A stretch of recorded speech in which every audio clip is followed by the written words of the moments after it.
Hey everyone, and welcome back to The Explainer. Today we're tracking a massive, completely invisible economic shockwave. It's one that's moving super fast from distant geopolitical front lines literally straight into your wallet. So let's jump right into it. Now, you might be wondering, why on earth is your grocery bill about to spike, even though the Middle East conflict seems to be cooling down? Well, it's a really dangerous disconnect. The daily news headlines might be telling you that tensions are easing, but the reality on the ground, and for sure in your bank account, is telling a completely different story. The true financial fallout of these recent events just hasn't fully hit the average person yet. And honestly, most people won't see it coming until it's far too late. Okay, let's take a look at the timeline here to show exactly how fast this whole geopolitical catalyst unfolded. Because to understand the ripple effect, we have to look at the origin point. On February 28th, we had Operation Epic Fury, which involved nearly 900 strikes in just 12 hours. Just days later, on March 2nd, the Strait of Hormuz was effectively closed. And to put that into perspective, 20% of the entire world's oil has to travel through that single stretch of water every single day. So the global chain reaction, it was instantaneous. Within literally weeks of that timeline, the price of oil surged from around $61 a barrel at the start of the year to over $118 by the end of March. That's nearly double in just 3 months. It marks the biggest price jump we've seen in almost 40 years. And here's the thing. Even with the ceasefires and the market rallies that followed, all that uncertainty is still there. The fundamental economic damage, it's already been done. That brings us to Act 1, the micro hit. Prices going up and jobs at risk. There's this analogy from the source material that I absolutely love. It says, the moment you stop eating a dodgy prawn, it doesn't mean you suddenly feel fine. The poison is already in your system, right? The biggest myth people are being fed right now is that because the fighting is calming down, everyday costs are magically going to go down too. But that's just not how an economic shock works. Think about it. Oil is the invisible ingredient in basically everything you buy. If transport, farming, and processing get more expensive, your groceries and your energy bills get more expensive. The poison is already in the economic system. It just takes time to work its way through the whole shebang. So the absolutely crucial point here is what we can call the business sandwich squeeze. On side A, you've got a company's operational costs, things like transport, manufacturing, electricity, and those shoot up because of the energy spikes. But then on side B, consumer spending actually drops because everyday people are paying those higher bills and just have less disposable income. So businesses are getting squeezed from both sides at the exact same time. And what happens when they have to make fast decisions to survive? They cut overtime, they freeze hiring, and eventually this leads straight to layoffs. Moving on to Act 2, the macro trap, a broken government safety net. $39 trillion. Let that number just sink in for a second. That is the current U.S. national debt. Now, during the pandemic, the playbook was super simple. Print money, cut interest rates, and send out stimulus checks. But with a debt load that is this massive, the government literally cannot just print its way out of this new crisis without triggering some pretty devastating consequences elsewhere in the economy. Now, check out this breakdown from the data. Out of every single tax dollar the U.S. government collects, 19 cents goes to nothing but paying off debt interest. Not to roads, not to hospitals, not schools, just interest. It acts like a massive black hole. It's kind of like someone maxing out all their credit cards and already struggling to make the minimum monthly payments. You wouldn't exactly advise them to just go out and borrow more money to fix a crisis, right? And that brings us to the new playbook. Or actually, scratch that. The lack of one. In a normal crisis, central banks would cut interest rates to make borrowing cheaper and stimulate the economy. But they are completely trapped.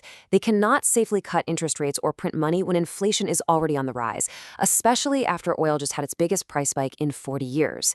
If they use their normal tools right now, it would just push inflation even higher. Which leads us to the widening cascade, the return of stagflation. So let me ask you this. What exactly is stagflation? We hear that word thrown around all the time in the financial news, but do you know what it really means?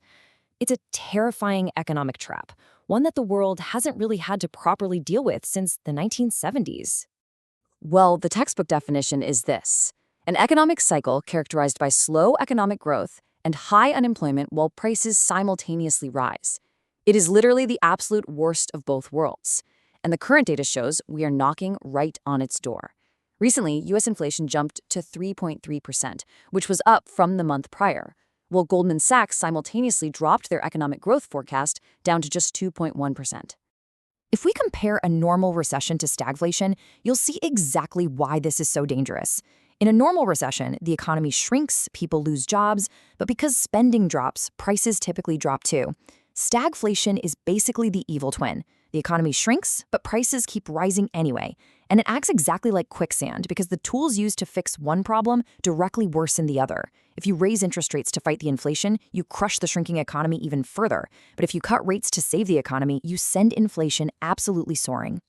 Now, if you're sitting there wondering how likely this really is, take a look at this chilling number from the data: 49%.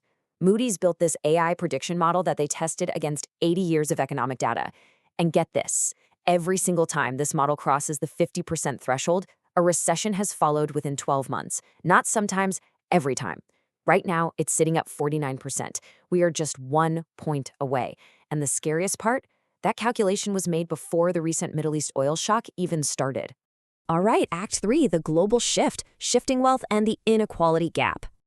There's a pretty alarming global shift happening right now in central bank reserves. Back in 2015, U.S. Treasuries, which is basically just countries storing their wealth in the U.S. dollar, made up 33% of reserves. Gold was sitting at just 9%. Today, as you can see, that has completely reversed. Treasuries have dropped to 21%, and gold has surged up to 24%. The smartest money managers in the world are quietly shifting away from the dollar, questioning its long-term strength, and aggressively diversifying their assets. But, we really have to ground these massive macro changes into everyday reality. The data reveals a stark, widening inequality gap. When oil and food prices jump, lower-income households are absolutely devastated. They end up spending almost 33% of their total income on food alone. Meanwhile, middle-income households are spending around 13%. For some people, an economic shock is just annoying, but for others, it completely upends their daily life and their ability to feed their families. And when governments do try to step in with subsidies and price caps, the results expose a pretty grim reality. During the Ukraine energy crisis, 95 of the world's biggest food and energy corporations made $36 billion in unexpected excess profits in just a single year. And where did all that money go? 84% of it flowed straight to their shareholders. Taxpayer money that was meant to protect ordinary people ended up directly enriching the very corporations that were controlling the energy. The middle class is being squeezed out, and unfortunately, nobody is coming to save you. So, let's talk about the shield, how to protect yourself. Let's walk through this concrete action plan derived straight from the source material. Step 1. Pause major financial commitments and save your cash. Do not just assume things are getting cheaper. Step 2. Upskill. You need to focus on becoming harder to replace at your current job by picking up extra responsibilities.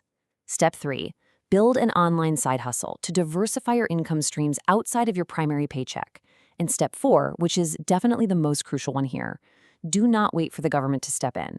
Taking personal responsibility is the only reliable way to weather what's coming. Which leads perfectly into this hugely empowering takeaway quote from the source. Those that level up their skill sets and financial knowledge will come out of this storm stronger and richer than ever before. This doesn't just have to be a crisis, right? For the focused learner, it is a massive opportunity to stay informed, elevate your financial knowledge, and position yourself way ahead of the curve. The invisible shockwave is literally already in the system. The poison is working its way through. So I want to leave you with this final thought. What single step will you take today to build your financial shield? Are you going to diversify your income, upskill at work, maybe reevaluate your investments? Take action now before the full force of the shockwave hits. Keep learning, stay focused, and thanks so much for joining me on this explainer.